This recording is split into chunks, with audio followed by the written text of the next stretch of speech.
యోగము చిత్తవృత్తి నిరోధం అంటారు కదా. యోగ చిత్తవృత్తి నిరోధ పతంజలి సూత్రం.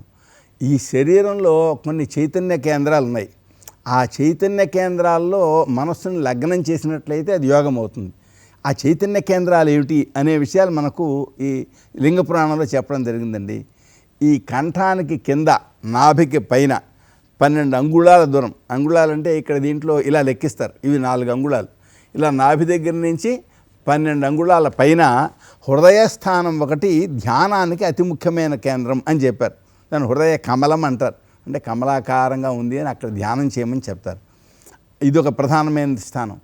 అలాగే ఈ కనుబొమ్మలకు మధ్య భాగంలో ధ్యానం చేయమంటారు. ఆజ్ఞాచక్రం అని మనం చెప్పుకుంటాం, అక్కడొకటి ధ్యానం చేయమంటారు.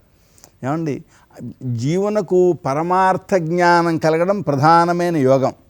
ఈ పరమార్థ జ్ఞానం కలగాలంటే ఏకాగ్రత కావాలి.